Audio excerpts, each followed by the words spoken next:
buenos días para todos. Esperamos que hayan tenido una muy buena semana hasta el día de hoy, que pues hoy viernes, ya inicio de fin de semana o a puertas de inicio de fin de semana, pues sea un muy buen día también. Hoy comenzamos con noticias básicamente encaminadas hacia los datos económicos en los Estados Unidos. Entonces, si bien recuerdan, a principio de semana y en el comité del martes les decíamos que iba a ser una semana cargada de datos absolutamente importantes que tienen que ver con empleo, y entonces porque el empleo es importante, pues porque desemboca en mayor consumo.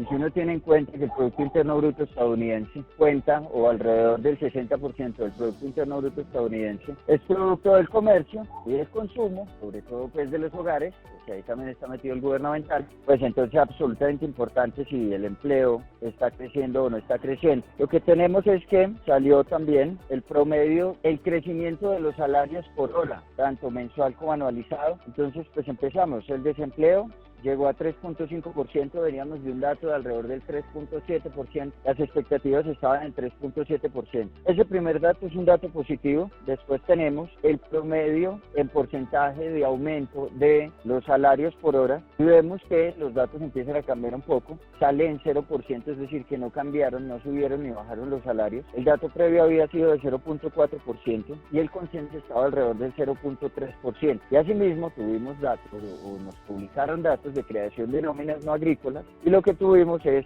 un descenso en la creación de nóminas no agrícolas con respecto a agosto en septiembre. El dato previo, es decir, el de agosto, estaba alrededor de los 122.000 plazas laborales. En este momento el dato actual es de 114.000 plazas laborales y el consenso estaba alrededor de los 133.000. Entonces digamos que es un dato no tan positivo y contrario a lo que se vio en el dato de desempleo, pues con esos descensos que se pudieron apreciar del 3.7 al 3.5%. Digamos que son datos mixtos que le van a dar que pensar a la Reserva Federal. Recordemos que hoy hay intervención del señor Jerome Powell, entonces pues habrá que estar muy pendientes acerca de cuál es el mensaje y hacia dónde está viendo él el manejo de la política monetaria, teniendo en cuenta que muchos de sus, subalternos o de sus acompañantes en las juntas, como por ejemplo el caso del señor Evans, que lo hablábamos hace unos días, pues están viendo o quieren que haya un descenso mucho más importante de las tasas. Entonces Evans hablaba inclusive de 75 puntos básicos de aquí a final de año.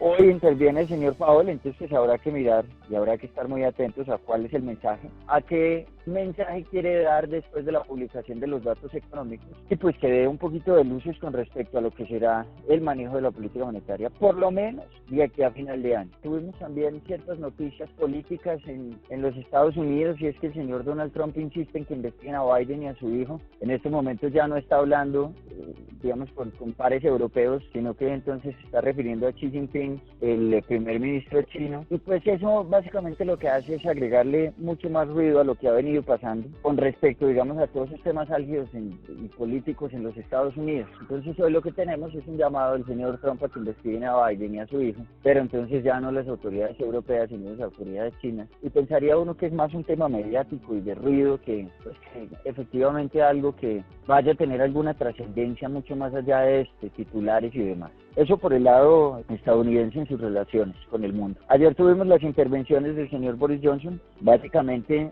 las conclusiones a las que se llegaron, inclusive por parte de la Unión Europea, es que no se va a permitir de ninguna manera un Brexit sin acuerdo. No es una posibilidad. Entonces básicamente lo que tenemos hoy día es que ya se acabó el plazo para presentar un nuevo proyecto. Estamos, mejor dicho, esperando a que llegue el 31 de octubre para ver si se va a llevar a cabo, si no se va a llevar a cabo, o cuáles van a ser los procedimientos, bien sea para parar esto, llevar unas elecciones anticipadas a cabo, luego posteriormente a eso hacer otro referendo el próximo año, o si finalmente se va a llevar a cabo el Brexit el 31 de octubre. ¿Y cómo se va a llevar a cabo? ¿Cómo? Me refiero a con qué acuerdo, si efectivamente se van a aprobar todos los puntos, si se van a dejar puntos de pronto con la posibilidad de ser modificados en el futuro y demás. Eso por el lado europeo.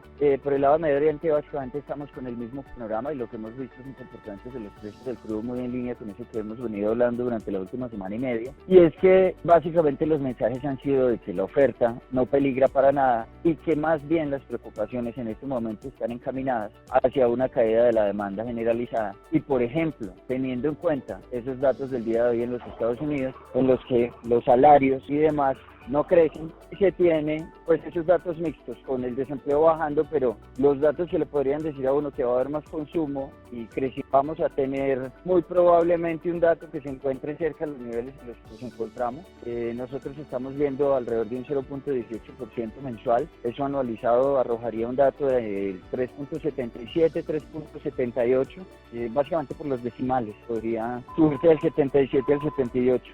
El mercado está, pues hacía unas semanas estábamos hablando que estaba en el 0.15 y en este momento las encuestas han ido modificándose y estamos alrededor del 0.19, eso nos dejaría más o menos en el 3.79, del 3.75 en el que estamos al 3.79. Ese dato va a ser publicado mañana en la mañana, recuerden que cuando el 5 cae sábado se publica antes del mediodía. Bueno, entonces en temas de mercados amanecemos con el Dow Jones, el S&P y el Nasdaq creciendo, el Dow Jones 0.20%, el S&P 0.26% y el Nasdaq con 0.25%. Y en Europa, especialmente en Gran Bretaña, tenemos el FTSE creciendo un 0.78%. Pensaría uno que en reacción a lo que fue el anuncio de los líderes de la Unión Europea y del Parlamento británico en torno a que no se va a permitir de ninguna forma, y fue muy tajante, un Brexit sin acuerdo. Fueron muy tajantes. Tenemos el Eurostoxx en conjunto subiendo un 0.47%, impulsado principalmente por la bolsa francesa, con el CAC creciendo un 0.50%. Y a nivel, digamos, regional, tenemos el Bovespa subiendo un 0.19%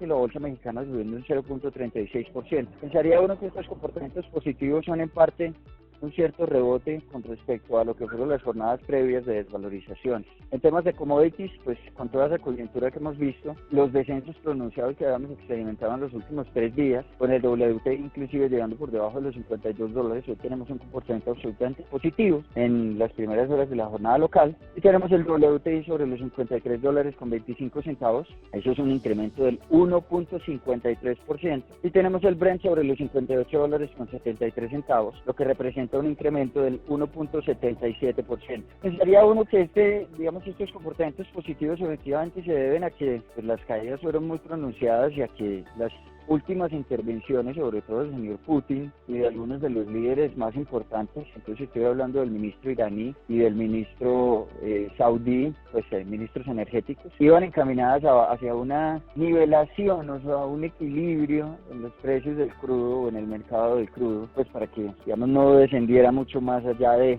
lo que tenemos, pues son comportamientos positivos. Y finalmente, el peso colombiano ayer experimentó una revaluación absolutamente importante, estábamos hablando de niveles muy cercanos al 3.500 y hoy ya estamos hablando de niveles cercanos al 3.433, 3.432 en el inicio de la jornada. Ese movimiento se debió principalmente a dos hechos significativos. El primero, la apreciación del euro a niveles muy cercanos al 1.10, 1.099, 0.98, 0.97, y pues tengamos en cuenta que a principio de semana estábamos hablando de un euro que estaba por debajo del 1.087. Entonces, es una apreciación significativa, pensaría uno que también en línea con lo que fueron las declaraciones de los líderes de la Unión Europea con respecto al proceso del Brexit y demás. Y el segundo factor importante que influyó ayer en la revaluación del peso fue la revaluación también del yuan, ganando un cierto terreno contra el dólar. Y pues nada, día de XY básicamente lo que hizo la divisa colombiana fue reaccionar a dicha devaluación del dólar a nivel global. Entonces hoy amanecemos con esos niveles cercanos al 3.434. Niveles superiores o hacia arriba al 3.456, el 72 y el 84 como máximos, el 97 como otro máximo y de cierre hace 2 días, el 503 o 500 como figura, y posteriormente pues hay una zona estadísticamente de fluidez que va hasta el 536, niveles hacia abajo hasta el 426, posteriormente 402, 400 como figura, el 380 pasando por un 389 y el movimiento llega a ser absolutamente amplio, tenemos el 355, 54, 53,